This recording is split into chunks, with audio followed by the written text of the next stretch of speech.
Y invito a los que nunca han leído el pasaje que cuando lleguen a la casa vuelvan a leerlo, porque no hay tiempo de leer tantos versículos de este capítulo que son 50 y solamente leeremos una fracción. Número 16, 1. Coré, grábese ese nombre, hijo de Ishar, hijo de Coat, hijo de Leví, y Datán y Abirán, grábese esos dos nombres, Datán y Abirán, hijos de Eliab, y On, hijo de Pelé, de los hijos de Rubén, tomaron gente. Y se levantaron contra Moisés con 250 varones de los hijos de Israel, príncipes de la congregación, del consejo, varones de renombre, y se juntaron contra Moisés y Aarón y les dijeron: basta ya de vosotros, porque toda la congregación, todos ellos son santos, y en medio de ellos está Jehová. ¿Por qué pues os levantáis vosotros sobre la congregación de Jehová? Cuando oyó esto Moisés, ¿qué fue lo que hizo? ¿Qué hizo Moisés? Se postró sobre su rostro y habló a Coré y a todos sus séquitos diciendo: mañana mostrará Jehová quién es suyo y quién es santo, y hará que se acerque a él, al que él escogiere, él lo acercará. Así. Números 26, 10. Para resumir la historia, que es muy larga. Y dice el versículo 9, los mismos nombres. Y los hijos de Eliab, Nemuel, Datán y Abirán. Estos Datán y Abirán fueron los del consejo de la congregación, que se rebelaron contra Moisés y Aarón, con el grupo de Coré, cuando se rebelaron contra ¿quién? A Jehová. Y la tierra abrió su boca y los tragó a ellos. ¿Y a quién más? Y a Coré. Cuando aquel grupo murió, cuando consumió el fuego a 250 varones para servir de escarmiento, mas los hijos de Coré no murieron. Coré tuvo generaciones. Esa generación que estuvo con Moisés fue una generación que se levantó contra Moisés y fueron los primeros en descender vivos al cielo. Se abrió la tierra y descendieron. Imagínense la escena: cuerpo, alma y espíritu bajando. El cuerpo no alcanzó a llegar de abajo, llegó su alma. Pero lo que los hijos de Coré produjeron es uno de los mejores salmos que hay en la Biblia, y de lo cual voy a leer esta mañana. Grábense ese nombre, los hijos de Coré. Salmo 48. Hay que hacer contexto para entender el pasaje que vamos a leer ahora. ¿Quiénes escribieron este salmo? Salmo 48. En sus Biblias aparece un título allí y un subtítulo. Y este salmo no es de David. David no escribió el Salmo 48, como tampoco David escribió todos los salmos que están en la Biblia. Hay salmos anónimos, hay salmos de Salomón, hay salmos de Himán, de Etán, de Asaf, de Masquil, de varios autores. David no tiene el monopolio de los salmos, pero sí tiene un destacamiento entre los salmistas.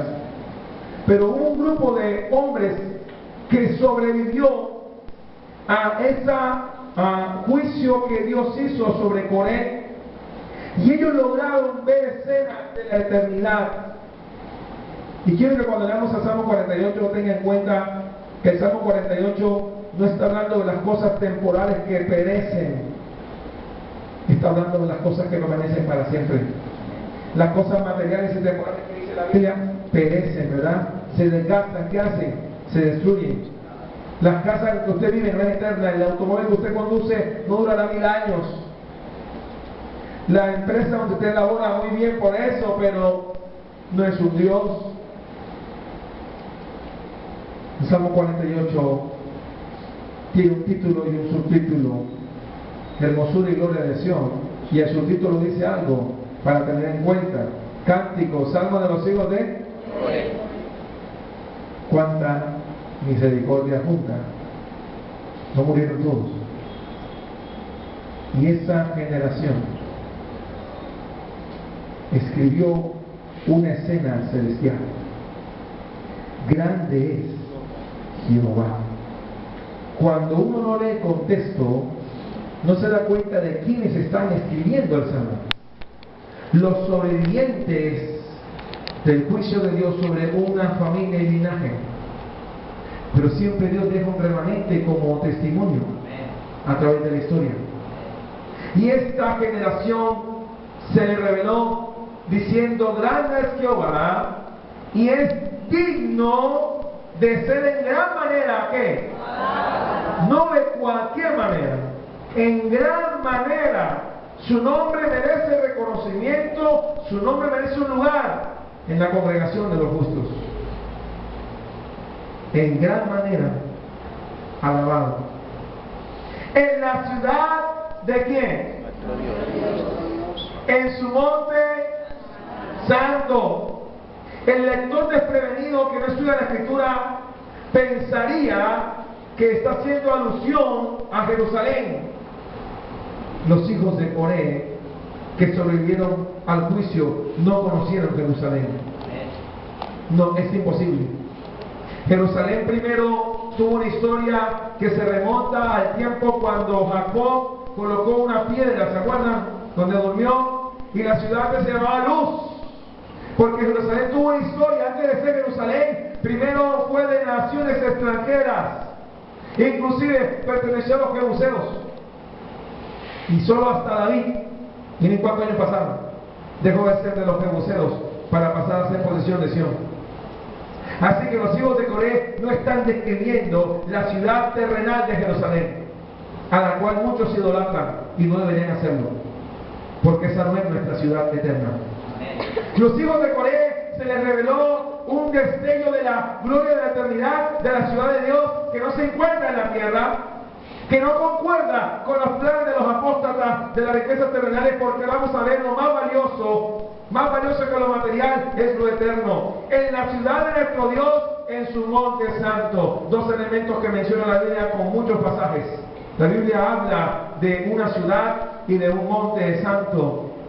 Y ese monte se llama el monte de Sión, pero el problema es que la gente se enfoca en el monte terrenal. No concuerda con la descripción de los profetas que dice que yo le digo un monte alto, cuando lo que hay en Jerusalén no son montes altos. Un monte alto es el Everest, por ejemplo. Pero en Jerusalén no hay montes supergigantes. No son grandes alturas, son elevaciones, mas no son montes como la Sierra Nevada. Pero las escenas bíblicas de los profetas ven un monte grande y alto, que no concuerda con la descripción de Jerusalén. Porque si uno mira y no tiene necesidad de viajar, entra a internet y mira a Jerusalén y se ven esos montículos, pero los profetas hablan de un monte alto y la Biblia habla de un monte alto que no está en la tierra. Y ahorita vamos a verlo en el Apocalipsis y en los profetas. Un monte que no es terrenal, un monte que quiso ser usurpado por alguien, una ciudad y un monte. Dice el versículo 2: hermosa provincia. Si Jerusalén es una ciudad terrenal, ¿cuál provincia está describiendo? Estamos muy acostumbrados a lo terrenal. Vivimos en lo terrenal, tocamos lo terrenal y pensamos que esto siempre ha estado. Si retrocediéramos solamente 50 años, no habría carrera 8 ni siquiera. Si retrocediéramos 100 años, ¿qué recuerdo tendríamos de Barranquilla? Si retrocedemos apenas 1000 años, no hay Colombia. Estamos tan acostumbrados a lo material que pensamos que esto siempre ha estado aquí. Y los que tienen años recuerdan que la 8 no se criaba en la renta, ¿cierto? ¿Qué eran estos terrenos? Monte y Hawái. Pero como nos acostumbramos a ver las cosas materiales, creemos que siempre ha estado ahí. Un día Colombia no era nación, no era nada. Y ya Dios había amado a los gentiles y les había dado promesas. Sí, dice la palabra, pueblo no nacido aún. Increíble, ¿eh? Que Dios le dio la promesa a hablar y no existía ni Paraguay, ni Uruguay, ni Chile, porque Dios no mira como mira el hombre. Dios tiene las cosas eternas. El hombre mira siempre lo que está delante de sus ojos y se acostumbra a lo terrenal, y ese es el gran peligro del ser humano. Dice la palabra, poned la mira en las cosas de arriba y no en las de la tierra. ¿Cierto que sí? Buscar las cosas de arriba, donde está Cristo sentado, ahí está el Padre. La Biblia habla de lugares celestiales en Cristo. no está prometiendo a nadie imperios terrenales, ni le está prometiendo supermansiones a nadie en la tierra, solo le promete algo en la eternidad, una ciudad, un monte santo. Hermosa provincia, ¿el gozo de qué? Toda la tierra, pero actualmente Israel es odiada por toda la tierra. Así que tampoco está hablando de Israel terrenal, está hablando de la ciudad de Dios. El gozo de toda la tierra es el monte de Sión. ¿A qué lado? La Biblia es descriptiva cuando habla de posición geográfica. Y es extraño que el escritor del Salmo 48 mencione una posición geográfica estratégica. Está hablando del Aquilión en el hebreo. Hay Biblias que tienen la palabra Aquilión. ¿Qué es el Aquilión? Es el cenit más norte que hay. Y no es el norte terrestre. Para los antiguos hebreos el Aquilión era el lugar oscuro de la bóveda celeste que ellos robaban en las noches. ¿Dónde estará Dios?, se preguntaban. A los lados del norte, hacia arriba. Un lugar donde la maldad no reina, ni puede penetrar Satanás ni sus demonios. Un lugar que el acceso es limitado y solo para entrar allá es a través de Juan 1:12. Mas a todos los que le recibieron, a los que creen en su nombre, les dio la potestad de ser hechos. Esto no son engendrados por voluntad de carne o por voluntad de varón, sino de Dios. ¿Cuántos lo creen? Amén.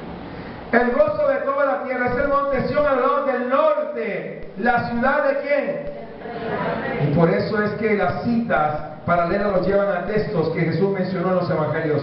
En sus palacios, no dice en su palacio. La Biblia es específica, plural. En sus, vayan viendo la imagen descriptiva. Un monte, una ciudad, una provincia.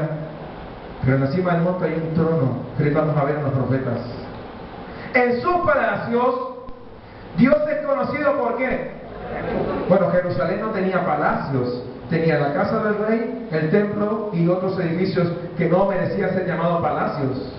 No está describiendo la ciudad terrena, mortal, finita, material, que fue derribada por varios imperios. La heredad de Dios eterna no puede ser tocada por ningún rey, ningún dictador, ni ningún gobernante, ni emperador humano. Cuando Jesús estaba frente a Pilato, Él le dijo estas palabras, que hoy en día no se predican: mi reino no es de este mundo. Y parece ser que el intento actual de los predicadores es hacer ver a la gente que el reino es de este mundo. Y Jesús dijo: mi reino no es de este mundo. Hablando del eterno. A lo cual no estamos acostumbrados a meditar. Dice, en sus palacios Dios es conocido por refugio. Juan 14, 1 al 3. Vamos allá. Vamos a ir a varios pasajes que nos van a enlazar con el Salmo 48. Juan capítulo 14, versículo 1 al 3. Jesús de Nazaret, la autoridad misma y la palabra dice lo siguiente: no se turbe vuestro corazón.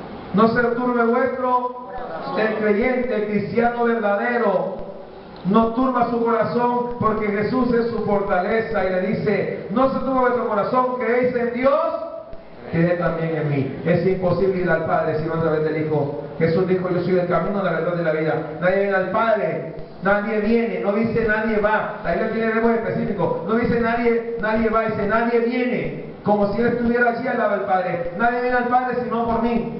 Descriptivamente yo no podría decir nadie viene a la panadería está en la otra esquina. Yo debo decir nadie va a la panadería. Pero Jesús dice nadie viene, es decir, a través de Él tiene que pasar el que quiere llegar al Padre. Jesús dice: ¿creéis en Dios? Creed también en mí. ¿En la casa de quién? Eso no es la Jerusalén terrenal, no es la ciudad de David terrenal, que solamente les quedó un muro para llorar. No es esa ciudad la que narra el Salmo 48. Dejémonos de acostumbrarnos a lo terrenal y pasemos a acostumbrarnos a lo celestial, a lo que tiene eterna promesa en los cielos. Ese es el peligro actual. Materialismo cristiano. Empezamos a armar una serie de frases para entender qué está pasando actualmente en la iglesia mundial. ¿Y qué fue lo que Dios dejó en la palabra? Dice: en la casa de mi Padre, ¿cuántas moradas? ¿Qué dice el Salmo 48? En sus palacios, ¿Dios es qué? ¿Dios es qué? Refugio. ¿Conocido como qué? Cuando le preguntamos a la persona quién es Dios, hay diferentes conceptos que divagan y sospechan, pero no responden con la Biblia en la mano. ¿Cuán peligroso es hablar de Dios sin la Biblia en la mano? Llegamos al campo de la especulación. Llegamos a las narraciones fabulosas y descriptivas de gente que es soñadora y mancilladora, pero no hablan de lo que dice el texto crudo. En la casa de mi padre muchas moradas hay. ¿Cuántas? Muchas. Alguien pregunta, pastor, ¿y si yo llego y no hay casa para mí? ¿Quién te dijo eso? ¿Qué dijo Jesús? Muchas. ¿Quién es Jesús? Dios. ¿Le creemos? Sí. Si así no fuera, ojo lo que dice Jesús de Nazaret, yo os lo hubiera dicho, voy pues a preparar lugar para vosotros. Pero ya están las moradas, ya están. Un predicador necio dijo que Jesús fue como un albañil con un palustre y un serrucho a construir casas. Entonces Salmo 48 está equivocado. En sus palacios ya están hechos, ya estaban hechos cuando Jesús dijo esta palabra. Malas interpretaciones, inventos humanos, fábulas artificiosas, lugares celestiales establecidos desde antes de la fundación del mundo. Diga conmigo, Dios no está improvisando. Diga, Dios y su consejo es eterno. Entonces la gente cree que Dios está jugando a los dados y a los yaces. No está jugando con la eternidad nuestra. Nos estamos jugando la eternidad por este libro. Si el libro lo dice, yo lo creo. Si ese libro no es verdad, estamos perdidos todos. Nos estamos jugando la eternidad por lo que dice la palabra. Voy pues a preparar un lugar, no dice morada. Lugar para vosotros. No había ido al Calvario, iglesia. En Juan 14 Jesús no había derramado su sangre. De eso se está refiriendo. No a las moradas, sino a cómo hacer que la iglesia entrara al reino a través de su sangre. ¿Entendieron esa parte? Amén. Dice, y si me fuere y os prepararé lugar, vendré cuando. Y os tomaré a mí mismo. Extraño, ¿no? O sea, Cristo viene por Cristo, a mí mismo. Cristo, cristiano. Cristiano, Cristo. Soy cristiano pero no tengo a Cristo. No eres cristiano. Soy cristiano pero no confío en Cristo. No lleva la perspectiva de que soy un cristiano bíblico. De hecho, la palabra cristiano se acuñó en Antioquía por primera vez y se le dijo a los creyentes, los del camino, los discípulos, se llamó cristianos. Y cómo es de Dios de hermoso que lo que fue al principio un despectivo se utiliza hoy en día para hablar de la cristiandad. Cristiano, un seguidor de Cristo que lo imita. Y lo malo fue usado para bueno. Increíble, ¿verdad? Lo malo fue usado para bien. Cristiano. Ese es el término que nos acuña.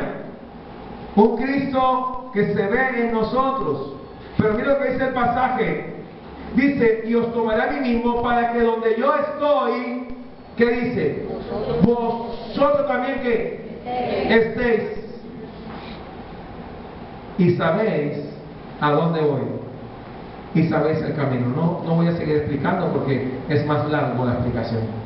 Salmo 48 nuevamente. Volvemos a la escena celestial del Salmo 48 de los hijos de misericordia de Coré que sobrevivieron al juicio de Dios.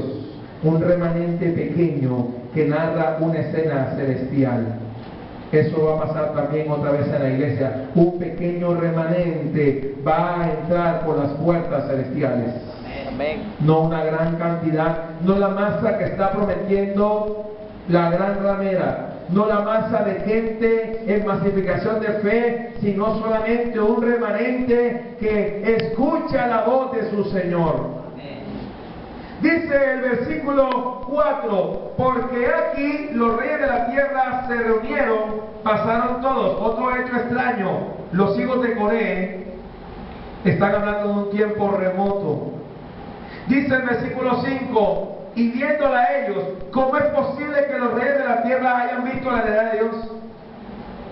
Si en el tiempo de los hijos de Coré no existía ni siquiera la Jerusalén terrenal, ¿por qué están hablando de algo con categoría y autoridad? ¿Qué es lo que están narrando ellos? Acuérdense que en los salmos también hay fragmentos proféticos en los salmos. Cuando uno lee el Salmo 22, no sabía que está hablando allí ya de él mismo. ¿Cierto que no? En el Salmo 22 que encontramos lo que es, ¿han leído la Biblia? las palabras de la cruz. ¿Y cómo era posible que David supiera lo que iba a pasar en la cruz? No era posible. Lo único que ocurrió fue que el Padre le revela al salmista los eventos del Calvario. Inclusive, como decíamos en la clase de la escuela bíblica ministerial, las palabras de los enemigos de Dios estaban escritas. La movida de cabeza estaba escrito. Los vituperios estaban escritos. No se improvisó nada. Los enemigos de Jesucristo en la cruz del Calvario, los vituperios lanzados ya estaban escritos. ¿Cierto, hermano? Que lo estudiábamos el martes, ya estaban escritos. Todo. O sea, imagínense, algo que era imposible, que los mismos enemigos de Jesús hicieran la profecía. Fácil es que un israelita cumpla la profecía, pero que un enemigo haya dicho lo que exactamente dijo el Salmo es increíble. No pudieron decir más ni menos, sino lo que estaba escrito. Tremendo, ¿ah? El Salmo 48 no está hablando de lo terrenal porque dice, y viéndole a ellos así se maravillaron, se turbaron, se apresuraron ¿a qué? A huir. Pero vamos a ver de qué tipo de dolor. Les tomó allí temblor, dolor como de mujer que da luz. ¿Cuántas mujeres aquí han parido? Parido, haceme la mano. ¿Duele? Si te pregunto cómo, tú no me dices cómo, no me dices ni si es un dolor de cabeza, un dolor de hígado, no sé cómo es un dolor de hígado, pero tú dices, no sé qué es lo que tengo, pero me duele. La única manera que se acaba es que lo pagas y se va el dolor. Pero a estos reyes les tomó dolor como de mujer que da luz. Una escena extraña. ¿Se dan cuenta que los hijos de Coré están narrando una escena muy antigua? Con viento solano, quiebras tú las naves de Tarsis, como lo vimos. ¿Así vemos? Lo vieron. En la ciudad de Jehová de los, no la de David, la ciudad de Jehová de los ejércitos, en la ciudad de nuestro Dios, la afirmará Dios ¿para cuándo? Pero es que la Jerusalén terrenal fue conquistada por los otomanos, por los árabes, por los persas, por los babilonios. Fue tomada a asalto. Fue barrida y destruida varias veces y volver a reconstruir. Entonces los hijos de Coré no conocieron esa ciudad terrenal. ¿De qué hablan ellos? Isaías capítulo 14 versículo 12 en adelante. ¿De qué está hablando los hijos de Coré? De un texto muy conocido en la palabra. Isaías capítulo 14, búsquelo allí en su Biblia. Isaías capítulo 14 versículo 12. Narraciones de la eternidad pasada, escenas de cosas que no entendemos, ni estuvimos allí para oírlas, ni para verlas, pero las podemos ver y escuchar a través de la Escritura. No hay manera de que tú conozcas a Dios sin la Biblia. No hay cristianismo sin Biblia, es imposible. A través de la palabra es que tú conoces la verdad. Y entre la iglesia esté más alfabetizada en la Biblia, es una iglesia más sana. Porque ya no tiene conceptos humanos oscuros y divagantes, sino que conoce la verdad pura de Dios en la palabra. ¿Cómo caíste del cielo? Qué extraña comparación. Muchos teólogos decían que era una contradicción hablar de este pasaje de la eternidad, pero la pregunta es, ¿cómo un rey humano cae del cielo? Lo tiran desde qué nube. ¿Cómo caíste del cielo? Oh, lucero. En Lucas Jesús les dijo a los discípulos, yo veía a Satanás caer del cielo como un rayo. ¿Ustedes se asombran de que los demonios se sujetan a ustedes? Yo veía a Satanás caer del cielo. ¿Cómo caíste del cielo, lucero, hijo de la mañana? Cortado fuiste por tierra. ¿Tú que dictabas a quién? Las naciones. ¿Tú que decías en tu corazón? ¿Qué decías? Los verbos están en forma prepotente. Subiré al cielo. ¿Dónde? Junto a las estrellas de quién? Levantaré, ojo ese verbo, levantaré mí y en el monte de dónde? ¿Qué haría? A los lados del Aquilión. Vuelve al Salmo 48 que dice a los lados del mismo lugar. No estamos acostumbrados a ese lugar porque no hemos estado allá. No porque no hayas estado en el lugar no vas a creer en él. No porque nunca haya ido al cielo no voy a creer en él. No porque nunca haya visto a Cristo no voy a creer en él. Más bien aventurados son los que lo vieron y creyeron. Hace poco muchos confiaron en un hombre terrenal que ya murió, José Luis de Jesús Miranda, La gente se tatuaba el número en su brazo y ahí en el centro hay un montón de gente. ¿Y qué se hizo esta gente después de todo? ¿Dónde está? Su Dios se murió.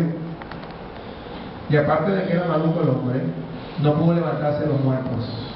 Porque ese no es nuestro Cristo. Se puede aparecer el que sea diciendo que es Jesús, pero dice la palabra, no le creas. No le creas. Ya vino por primera vez. Y la segunda venida no tiene nada que ver en comparación con la primera, porque viene a hacer juicio. No viene a jugar con nadie. No viene a ser tomado preso de nuevo o entregado como siervo sufriente, porque su segunda venida en todos los profetas es descrita como el día de la ira de Jehová. ¿Cierto que sí? El día del Señor. Ese día hay que predicarlo, porque de hecho viene, aunque lo creas o no lo creas, aunque estés preparado o no, ese día viene, grande y temible, dice la palabra. ¿Saben por qué evangelizamos? Para que muchos más sean salvos de ese día. No evangelizamos ni por moda, ni por conveniencia. No lo hacemos ni por fuerza y ni por obligación. Dice Pablo que lo hacemos de buena voluntad. Eso debemos hacerlo, ¿verdad? No por imposición, sino de buena voluntad. Pero aún así, dice Pablo en el libro de Corintios, sea por contienda, por vanagloria que esto es predicado. El problema es que los que lo predican por contienda, por vanagloria, ellos mismos se excluyen del reino aunque otros se salven. Que habiendo sido heraldo para otros, venga yo a ser eliminado. Muchos heraldos serán eliminados porque no guardaron su salvación. Salvaron a otros y ellos mismos no se guardaron para Dios. Qué extraño, ¿no? Los hijos de Corea están describiendo lo mismo que dice Isaías 14. Dice la palabra a los lados del norte, versículo 14, sobre las alturas de las nubes subiré, y el mayor de los pecados, seré semejante. El diablo le dijo a Eva, seréis como Dios, sabiendo que el bien y el, desde ese día hasta hoy, el hombre quiere ser como Dios. Y eso lo indujo el diablo en el hombre. Él fue el primero que dijo, seré semejante al Altísimo. Qué sorpresa le esperaba en el versículo 15. Mas tú derribado. Escuchen esto, el Aquilión es el semí más alto, y ahora en vez de estar allá arriba, va a ir al punto más bajo bíblicamente. ¿Cuál es el punto más bajo bíblicamente? Mas tú derribado es hasta él, a los lados del Aquilión, abismo, dos puntos opuestos. Todo el que se vanagloría, se engrandece, se jacta, no irá al Aquilión, sino al contrario, irá al abismo, donde están los soberbios de la tierra, los que se creyeron grandes y fuertes, los que confiaron en sus propias fuerzas, los que no confiaron en Dios, los que no estaban conformes con que se les haya dicho, bástate mi gracia. Dijeron, no es suficiente esa gracia. Con nuestra fuerza hemos edificado, hemos hecho, hacemos, vamos y venimos, cuando nunca dicen, si el Señor quiere. ¿Cierto que hay gente maravillosa? Cierto que hay gente así, pero no podemos ser nosotros así porque nos excluye del reino de los cielos. Los hijos de Corea conocían esto porque se les mostró que vieran esta escena celestial, una ciudad que no tiene fundamento terrenal, sino cuyo arquitecto y constructor es ¿quién? Dios. Eso es lo que dice el libro de Hebreos, es su descripción de esta ciudad celestial, cuyo arquitecto y constructor es ¿quién? Dios. Vamos a dirigirnos a Hebreos capítulo 11. El Espíritu Santo habla a través de su palabra, que es viva y eficaz, y permanece para cuánto tiempo la palabra? Para siempre. ¿Quieres saber qué va a pasar en el futuro? Lee la Biblia. No leas el horóscopo. No tienes que leerte la mano, no tienes que leer la bola de cristal. Tienes que orar y leer la palabra. A su nombre. Dice el capítulo 11, versículo 14. Ya están ahí. Porque los que esto dicen claramente dan a entender que buscan una patria. Pues si hubiesen estado pensando en aquella de donde salieron, ciertamente tenían tiempo de qué. Pero anhelaban una mejor, esto es celestial. Los hijos de Coré se les mostró esta patria. en el Salmo en descripción profética. Por lo cual Dios no se avergüenza de llamarse Dios de ellos, porque les ha preparado una. Salmo 48. Esa ciudad es la ciudad de gran, hermosa provincia, el gozo de toda la.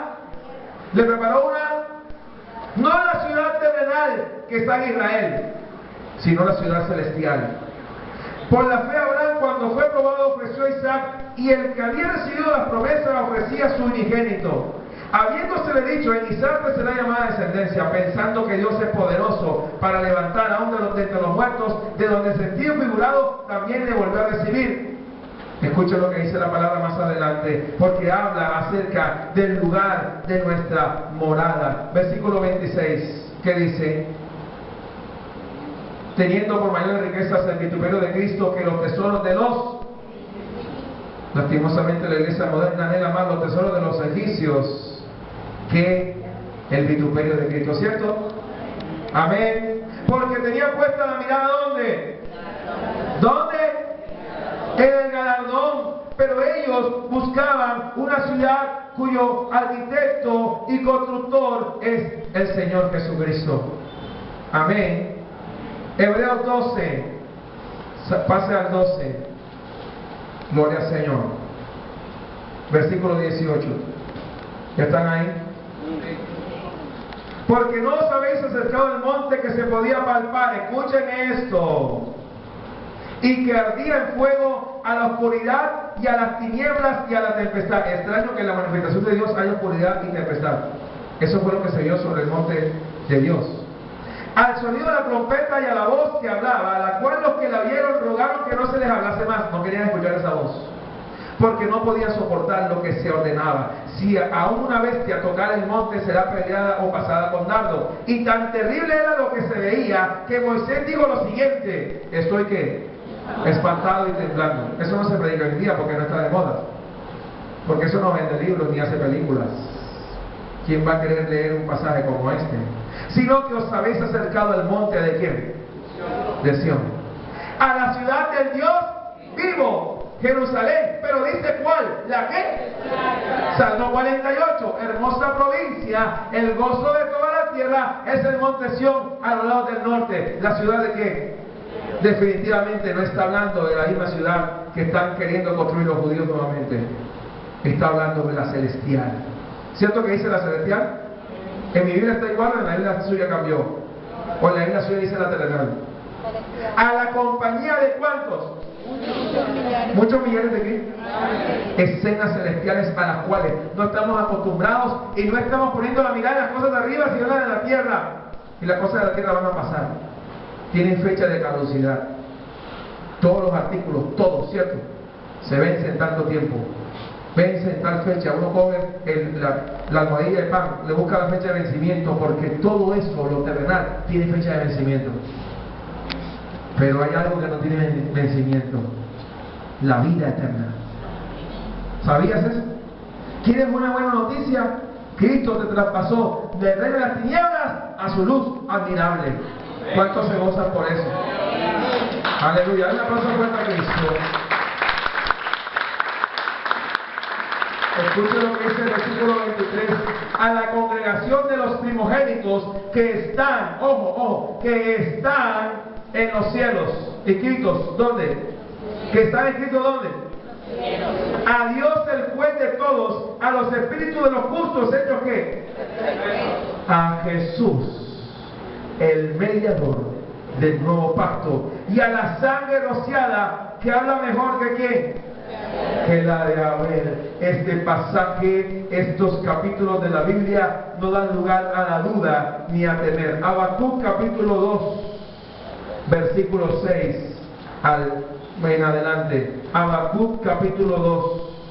¿Será que Habacuc también habló de esto?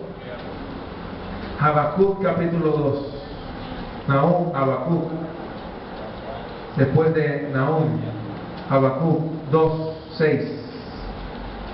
La descripción de Israel corrupto, del Israel apóstata, del Israel carnal, la descripción de una nación que estaba en contra de Dios, Extrañamente en Habacuc, cuando arranca el capítulo 2, versículo 6, dice lo siguiente: hay contra los injustos. ¿Quiere un consejo? No seas injusto. ¿Quiere un consejo? Dile a Dios que te ayude a ser justo, porque Él es el que justifica. ¿No han de levantar todos estos refranes sobre Él y sarcasmos contra Él? Dirán: ay del que multiplicó lo que no era suyo. ¿Hasta cuándo había de acumular sobre sí prenda tras prenda? Cuidado con robar. No se levantarán de repente tus deudores, y se despertarán los que te harán temblar, y serás despojo para ellos. Por cuanto tú has despojado a muchas naciones, todos los otros pueblos te despojarán, a causa de la sangre de los hombres y de los robos de la tierra, de las ciudades y de todos los que habitan en ellas. Ay del que codicia injusta ganancia para su casa, para poner en alto su nido, para escaparse del poder del mal. Tomaste consejo vergonzoso para tu casa, asolaste muchos pueblos y has pecado contra tu vida. Porque la piedra clamará desde el muro, y la tabla del enmaderado le responderá. Ay del que edifica la ciudad, ¿con qué? Con sangre. Cualquier parecido a la clase política colombiana y barranquillera es pura coincidencia. Y del que funda una ciudad con iniquidad. Escuchen: ¿no es esto de Jehová de los ejércitos? Los pueblos pues trabajarán para el fuego, y las naciones se protegerán en vano, porque la tierra será llena ¿de qué? Del conocimiento de la gloria de Jehová, como las aguas cubren el mar. Ay del que da a beber a su prójimo, ay de ti, que le acercas tu hiel y le embriagas para mirar su desnudez. Te has llenado de deshonra más que de honra. Bebe tú también y serás descubierto. El cáliz de la mano derecha de Jehová vendrá hasta ti, y vómito de afrenta sobre tu gloria, o sea, la vana gloria. Porque la rapina del Líbano caerá sobre ti, y la destrucción de las fieras te quebrantará a causa de la sangre de los hombres, y del robo de la tierra, de las ciudades y de todos los que en ellas habitan. ¿De qué sirve la escultura que esculpió el que la hizo? La estatua de fundición que enseña mentira, para que, haciendo imágenes mudas, confíe el hacedor en su obra. Hay el que dice al palo, escuche, el que es idólatra: despiértate, y a la piedra muda levántate. ¿Podrá él enseñar? He aquí está cubierto de oro y plata, y no hay espíritu dentro de él. Mas Jehová está ¿dónde? Usted diría: ¿y por qué el pastor leyó todo eso? Porque al final dice algo: Jehová no va a estar,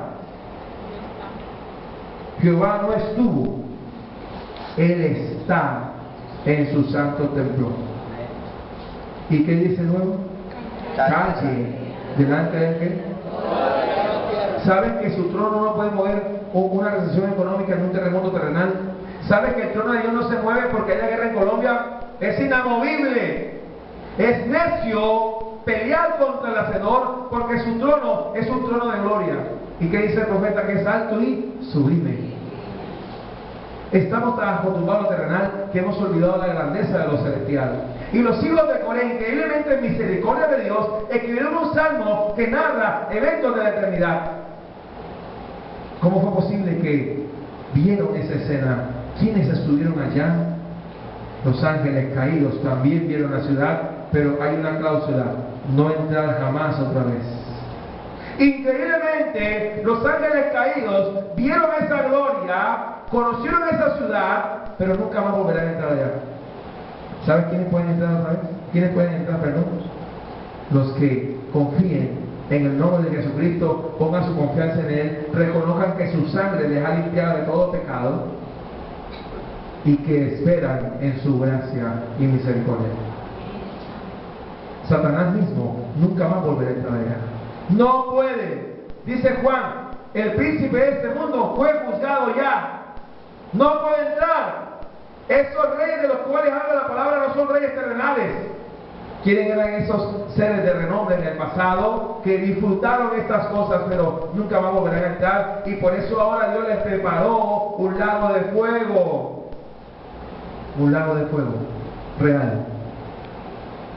Esta prédica no está de moda, pero es la verdad. Queremos que no entres ahí. Queremos no entrar en ese lugar. Los hijos de Coré vieron una escena celestial y se describe la escena diciendo que Jehová está en su santo templo. Apocalipsis 11, 19. Vamos al libro de Apocalipsis a comenzar a ver lo que Juan se le fue revelado y que concuerda exactamente con lo que los hijos de Coré vieron en esa escena celestial del Salmo 48. Apocalipsis 11, 19. Búsquelo allí en su Biblia. Lo dice la Biblia, no soy yo el que lo digo. Vamos a leer los pasajes bíblicamente. Apocalipsis 11, 19. Y el templo de Dios fue abierto. ¿En dónde? Cielo. No está hablando de la ciudad terrenal de Jerusalén, donde los judíos van a llorar cada rato. No crean eso. Nuestra ciudadanía no es terrenal. Y nuestra ciudad eterna no está en la tierra. La Jerusalén terrenal está corrupta y pervertida. ¿Saben qué hay en Jerusalén hoy en día? Muchas religiones. Hasta los musulmanes tienen lugares ahí. Hasta la religión tradicional tiene templos allí. Hasta los cristianos armenios ortodoxos tienen lugares allí. Pero no se habla de Jesucristo como se debe hablar. ¿Sabes por qué? Porque ese es el tiempo de los gentiles. Dice la palabra, hasta que se haya cumplido la plenitud de los gentiles. Pero solamente el remanente será salvo. Y el templo de Dios fue abierto en el cielo, del cual hablan los hijos de Coré. Y el arca de su pacto se veía ¿dónde? ¿Y qué pasó con un proyecto que viví hace poco que decía que el arca está en la tierra? ¿Sí sabían? Hay especuladores bíblicos. No crean todo lo que sale en internet ni en el Facebook, que no existía hace 500 años. Poquito amén. No existían. Los portales de internet no existían. Y alguien dijo que el arca estaba en la tierra. ¿Y qué dice la Biblia? No fulano de tal. ¿Qué dice la Biblia? Esperen, vamos a leer, por favor. No se dejen engañar por el diablo. Que dice, y el templo de Dios fue abierto en el cielo, y el arca de su pacto se veía en el templo. Y está hablando de una escena futura. ¿Y qué pasó con el arca entonces que dicen que está debajo de tal parte? ¿Qué hubiera pasado si el arca se hubiera quedado en la tierra en el sentido total? Otro ídolo más para la colección. Otra imagen de escultura, otro madero, otro metal. Ni Moisés fue dejado con cuerpo porque iban a idolatrar. Somos con tendencia idolátrica como seres humanos. ¿Y sabes qué hizo Dios? Escondió el cuerpo hasta el día de hoy. Nadie sabe su sepultura. Porque hasta eso Dios guardó, porque sabrá que Israel en su corazón el idólatra. Y uno dice ellos, ¿y nosotros qué? Porque es fácil decir ellos, judíos, israelitas, colombianos, barranquilleros, antioqueños, guajiros. Miren, sin miedo a decirlo, por ahí los sucreños, por ahí, ¿cierto? Sucreños, bolivarenses. Escuche bien lo que estoy diciendo. Debes de conocer de que antes de que esta nación existiese, Dios tiene su trono establecido en los cielos. Y que antes de que todo concepto humano existiese, ya el templo de Dios estaba. Y el templo fue abierto y el arca de su pacto se veía en el templo. ¿Y hubo qué? Voces, truenos, un terremoto y grande qué? Escenas futuras de una eternidad que se ve como por ventanas, pero que no estamos acostumbrados a estar allí. Estamos acostumbrados a lo temporal, a lo falible, a lo que termina. Pero Cristo es eterno. Apocalipsis capítulo 5. Nos metimos ya en Apocalipsis y no podemos parar ya una vez que entramos. Si quieres saber el futuro, de Apocalipsis. ¿Qué va a pasar de Apocalipsis? ¿Cuál? Todos los capítulos. 22. ¿Me sirve? Tiene 22 capítulos para estudiar. Apocalipsis capítulo 5. Y vi en la mano derecha del que estaba sentado, ¿dónde? Y el trono, según la descripción de Salmo 48 y Isaías, ¿dónde está el trono? En el cielo. ¿En cuál monte? ¿En el terrenal o en el celestial? Que quiso ser usurpado el lugar, ¿cierto? Así que dice en el trono un libro escrito por dentro y por fuera, sellado con ¿cuántos sellos?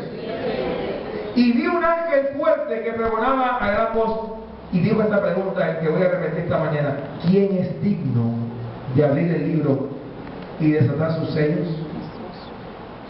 Y se le dijo a un hombre terrenal llamado William Branham que era el que podía abrir los sellos en los Estados Unidos. Como tenía dones y podía sanar enfermos, se le dijo que él era aquel Elías que vendría. John Alexander Dowie, siglo XVIII, hacía llover agua del cielo y le dijeron: tú eres Elías, y se lo creyó. Se mandó a hacer un traje de sumo sacerdote, un gorro, un efod, y salía a predicar por las calles. Estaba bien loco ese, pero hacía milagros. Escucha bien, iglesia, lo que el Espíritu dice a la iglesia en esta mañana.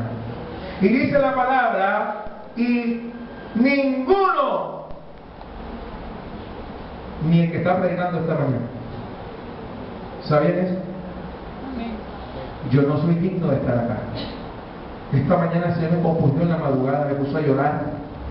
Me dijo: acuérdate de dónde te saqué, de los pecados que cometiste, perdoné tus iniquidades, tus errores, tuve misericordia. Y me puse a llorar. Mi esposa me encontró llorando esta madrugada, porque sin Cristo no somos nada, trapos de inmundicia.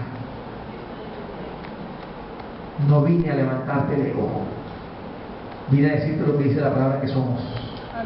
Y ninguno, escuche bien, esto es grande, ni en el cielo, no sabemos ni qué hay arriba, pero no encontraron a nadie, ni en el cielo, ni en la tierra, y peor, ni debajo de la, si en el cielo no, tampoco debajo. ¿Podría abrir qué? Escuche lo que dice lo serio del asunto, ni aún, no solo hay que leerlo, mirarlo, nada. Y lloraba yo mucho. Juan empezó a llorar porque no se había hallado a ninguno digno de abrir el libro, ni de leerlo, ni de mirarlo. Aquí viene la consolación de Dios en el 5. Y uno de los ancianos me dijo: no llores. He aquí que el león de la tribu de Judá, la raíz de David, ha vencido para abrir el libro y desatar ¿qué? Y miré y vi que en medio del trono, ¿dónde está el trono? En la tierra no está.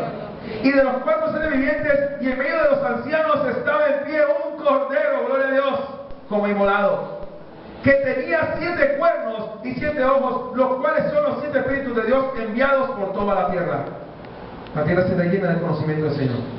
Y vino y tomó el libro, imaginen la escena celestial, tomó el libro en la mano derecha del que estaba sentado, ¿dónde? Se acercó al trono. ¿Quién pudo acercarse al trono? ¿Quién subirá al monte santo?